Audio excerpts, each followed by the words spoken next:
जय हिंद। आज का टॉपिक है कक्षा 9 का, जो मोशन आपको पढ़ाया जा रहा था। तो मोशन में आप लोग को बता दिया गया था कि मोशन क्या है, यानी कि गति क्या है। आज मोशन से ही रिलेटेड वीडियो इसमें लगभग प्रोवाइड किया जाएगा जब तक कि मोशन खत्म ना हो जाए। इसमें मोशन में आप लोग को इतना बता दिया गया था कि जो गति है, यानी कि गति की कितनी अवस्थाएं होती हैं। उसी तरह से अब गति को पढ़ने के बाद से अब इसमें हमको पढ़ना है हमको कि सदिश राशियाँ क्या होती हैं और अदिश राशियाँ क्या होती हैं, क्या जरूरत है सदिश राशियाँ और अदिश राशियों को। यानी कि अगर देखा जाए जो सदिश राशियाँ होती हैं और अदिश राशियाँ होती हैं, इनको इंग्लिश में कहा जाता है scalar and vector quantities. Scalar and vector quantities.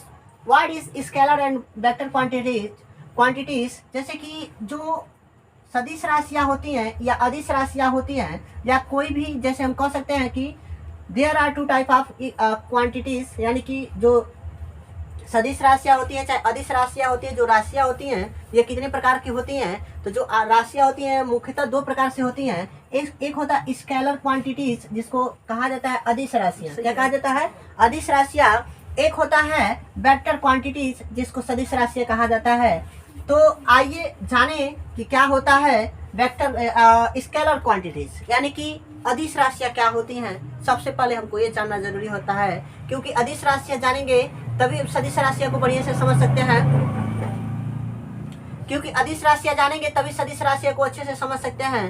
तो सदिश राशि को जानने से अच्छा पहले क्या किया जाए, अदिश राशि के विषय में जान लिया जाए कि क्या होता है स्केलर क्वांटिटीज। तो स्केलर क्वांटिटीज को इंग्लिश में मतलब अदिश राशियाँ वी राशियाँ होती हैं जिन्हें व्यक्त करने के लिए। अदिश राशियाँ वी राशियाँ होती हैं जिन्हें व्यक्त करने के लिए। अदिश राशियाँ वी राशियाँ होती हैं जिन्हें व्यक्त करने के लिए केवल परिणाम की आवश्यकता होती है, दिशा की आवश्यकता नहीं होती है। इस प्रकार की राशियाँ को अदिश राशियाँ कहते हैं। जैसे लिख सकते हैं कि अदिश राशियाँ अदिश राशियाँ वे राशियाँ होती हैं अदिश राशियाँ वे राशियाँ होती हैं जिन्हें व्यक्त करने के लिए जिन्हें व्यक्त करने के लिए सिर्फ परिणाम की आवश्यकता होती है। व्यक्त करने के लिए सिर्फ दिशा की परिणाम की आवश्यकता होती है। व्यक्त करने के लिए केवल परिणाम की आवश्यकता होती है। किसकी आवश्यकता होती है? देखिएगा, अदिश राशियाँ वे राशियाँ होती हैं जिन्हें व्यक्त करने के लिए केवल परिमाण की आवश्यकता होती है। केवल परिमाण की आवश्यकता होती है।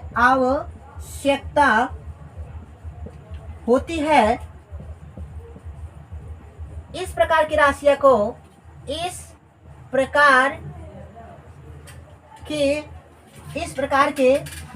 को अदिश राशि कहते हैं। कौन सा राशि कहते हैं? अदिश राशि कहते हैं। तो कह सकते हैं, देखिएगा, अदिश राशि कहते हैं। तो यहाँ पे आपको परिभाषा दिखाई दे रहा है दोस्तों। अदिश राशियाँ किसे कहते हैं?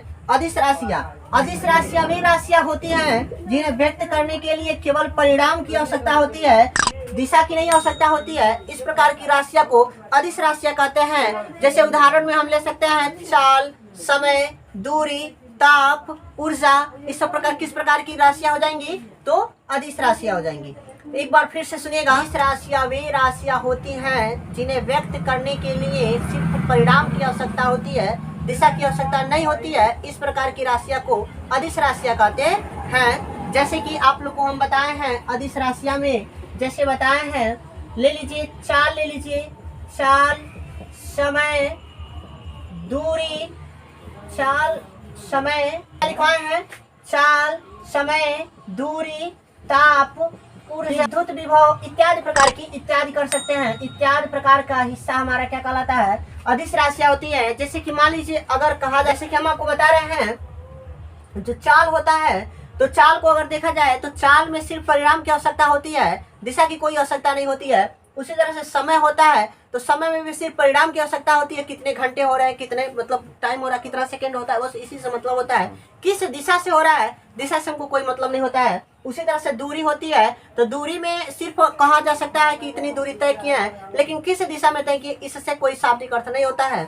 इसलिए यहाँ पर सिर्फ परिणाम दिखाई दे रहा है, दूरी की मतलब यहाँ पे परिणाम दिखाई दे रहा है, दिशा से कोई मतलब नहीं रह रहा है। इस प्रकार की राशियों को हम क्या कह सकते हैं, क्या कह सकते हैं, तो अदिश राशियां कह सकते हैं। उसी तरह से दूसरा आ जाएगा आपका वेक्टर क्वांटिटीज। क्या आ जाएगा, क्वांटिटीज होता है जो वेक्टर क्वांटिटीज होता है, यानी कि जो सदिश राशियां होती हैं। तो सदिश राशियां का अगर परिभाषा देखा जाए ना, तो सिर्फ इसी का विपरीत होता है अदिश राशि का। किसका विपरीत होता है, अदिश राशि का विपरीत क्या होता है, तो अदिश राशि का विपरीत होता है आपका वेक्टर क्वांटिटीज। कौन सा, वेक्टर क्वांटिटीज। वेक्टर क्वांटिटीज को हिंदी में क्या कहते हैं, सदिश राशियां कहते हैं। तो देखिएगा, जो वेक्टर क्वांटिटीज होता है, इसमें लिख सकते हैं परिभाषा के अनुसार, दिमाग में एकदम ध्यान से सुनिएगा, कि सदिश राशियां वे राशियां होती हैं जिन्हें व्यक्त करने के लिए, सदिश राशियां वे राशियां होती हैं जिन्हें व्यक्त करने के लिए परिणाम के साथ साथ दिशा का भी आवश्यकता होता है। इस प्रकार की राशियां को सदिश राशियां कहते हैं। एक बार और परिभाषा सुन लीजिएगा, सदिश राशियां वे राशियां होती हैं जिन्हें व्यक्त करने के लिए परिणाम के साथ साथ दिशा की भी आवश्यकता होती है। तो इस प्रकार की राशि को हम कह सकते हैं सदिश राशि। समझ रहे हैं, जैसे कि वेग ले लीजिए, त्वरण ले लीजिए, जैसे कि क्या क्या ले सकते हैं, वेग ले सकते हैं, त्वरण ले सकते हैं, विस्थापन ले सकते हैं, बल ले सकते हैं। इस प्रकार की सभी प्रकार की राशियां क्या कहलाएंगी, तो सदिश राशियां कहलाएंगी। जैसे कि अगर मान लीजिए कहा जा रहा है कि मैं कार्य भी अगर कर रहे हैं, तो कार्य को करते समय ध्यान से देखिएगा, जैसे कि मान लीजिए हम इस पे बल लगा रहे हैं, तो बल लगाकर इसको ऊपर उठा रहे हैं, तो परिणाम क्या हो रहा है, परिणाम अपना स्थान छोड़ रहा है, मतलब इसमें परिणाम लग रहा है कि बल लगाकर इसको ऊपर उठा दिए हैं। लेकिन जो बल लगाए हैं, ऊपर लगाए हैं कि नीचे लगाए हैं, तो इससे ये देखने को मिल रहा है कि मार्कर को उठाने में हम क्या लगा रहे हैं, ऊपर की तरफ बल लगा रहे हैं। इस तरह से हम कह सकते हैं कि इसमें दिशा भी आवश्यकता है और परिणाम भी आवश्यकता है। तो एक चीज और आपको देखने को मिल रहा है, बल। क्या देखने को मिल रहा है, बल, जो नेक्स्ट आगे आप लोग इसके विषय में विवेचना कराया जाएगा कि क्या होता है, व्हाट इज फोर्स। तो कह सकते हैं कि बल वह वायु कारक है जो स्थिर पिंड को गतिमान कर दे या गतिमान करने की चेष्टा करे। क्या कहलाता है, बल कहलाता है। बल का, हाँ, जो जवाहर नवोदय का वीडियो पढ़ा है उसमें आपको देखने को मिलेगा, जो बल होता है, बल का एसआई मात्रक न्यूटन तथा इसका सीजीएस मात्रक डाइन होता है। समझ रहे हैं, लेकिन अभी बल से हमको यहाँ पे तात्पर्य नहीं है, हमको वेक्टर क्वांटिटी से मतलब है कि वेक्टर क्वांटिटीज का परिभाषा किसे कहते हैं। अगर आपसे कोई पूछे कि व्हाट इज वेक्टर क्वांटिटीज, तो आप क्या बता सकते हैं कि सदिश राशियां किसे कहते हैं। तो आसान भाषा में याद रखिएगा कि सदिश राशियां वे राशियां होती हैं जिन्हें व्यक्त करने के लिए परिणाम के साथ साथ दिशा की भी आवश्यकता होती है। इस प्रकार की राशि को सदिश राशियां कहते हैं। जैसे बल, त्वरण, वेग, संवेग, विस्थापन इत्यादि, ये सब किस प्रकार की राशियां होंगी, तो सदिश राशियां। जैसे कि यहाँ पर आपको परिभाषा लिख दिया यहाँ पर कि जो सदिश राशियां होती हैं उनकी परिभाषा क्या है, जो मैं आप बोल रहा था कि वे राशियां जिन्हें व्यक्त करने के लिए, वे राशियां जिन्हें व्यक्त करने के लिए परिणाम के साथ साथ, वे राशियां जिन्हें व्यक्त करने के लिए परिणाम के साथ साथ दिशा की भी आवश्यकता होती है। इस प्रकार की राशियां को क्या कहलाती हैं, सदिश राशियां कहलाती हैं। अर्थात इस प्रकार की जो राशियां होती हैं उन्हें क्या कहते हैं, सदिश राशियां कहते हैं। तो एक बार और परिभाषा सुन लीजिए, अदिश राशियां वे राशियां होती हैं जिन्हें व्यक्त करने के लिए केवल परिमाण की आवश्यकता होती है, दिशा की आवश्यकता नहीं होती है। इस प्रकार की राशियां क्या कहलाती हैं, तो अदिश राशियां कहलाती हैं। जैसे चाल, दूरी, समय, चाल हुआ, दूरी हुआ, समय हुआ इत्यादि आपका क्या हो जाएंगी, अदिश राशियां में आ जाएंगी। और सदिश राशियां किसे कहते हैं, तो सदिश राशियां वे राशियां होती हैं जिन्हें व्यक्त करने के लिए परिणाम के साथ साथ, सदिश राशियां वे राशियां होती है जिन्हें व्यक्त करने के लिए परिणाम के साथ साथ दिशा की भी आवश्यकता होती है। तो इस प्रकार की राशियां को सदिश राशियां कहते हैं। जैसे कि उदाहरण में हम लिखवा दिए हैं, बल, वेग, विस्थापन, संवेग, बल, आघूर्ण, त्वरण इत्यादि प्रकार की राशियां क्या कहलाती हैं, तो इत्यादि प्रकार की राशियां सदिश राशियां कहलाती हैं। आपके पेपर में आएगा सदिश राशियां तथा अदिश राशियां में अंतर, what is different between scalar quantities and vector quantities. तो हम लिख सकते हैं यानी कि सदिश राशियां तथा अदिश राशियां में क्या अंतर होता है। तो सदिश राशियां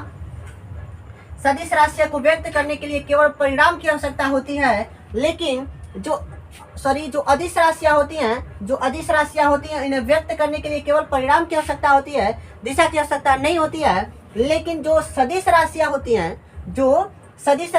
हैं तो लिखें यहाँ पर व्यक्त करने के लिए, सदिश राशियां को व्यक्त करने के लिए परिणाम के साथ साथ दिशा की भी आवश्यकता होती है। इस प्रकार की राशियां सदिश राशियां कहलाती हैं। दूसरा अंतर लिख सकते हैं कि जो अदिश राशियां होती हैं इन्हें साधारण गणितीय नियमों द्वारा जोड़ा घटाया या गुणा भाग किया जा सकता है। जो अदिश राशियां होती हैं इन्हें साधारणतः नियमों द्वारा जोड़ा घटाया या गुणा भाग किया जा सकता है, किंतु जो सदिश राशियां होती हैं इन्हें साधारण नियमों द्वारा जोड़ा या घटाया नहीं जा सकता है। क्योंकि वीडियो ज़्यादा लंबा प्रोवाइड नहीं करेंगे, इसी की वजह से मैं यहीं तक विराम दे रहा हूँ। और मैं कोशिश करूँगा कि कल आपको विस्थापन, कल क्या क्या पढ़ा दूँ आपको, चाल, वेग, विस्थापन और संवेग। यहाँ तक बता दूँ वेग और संवेग में क्या संबंध है, विस्थापन और वेग में क्या अंतर है, चाल और दूरी में क्या संबंध है। कल का आपका टॉपिक मिलेगा तो थोड़ा सा लेंदी मिलेगा।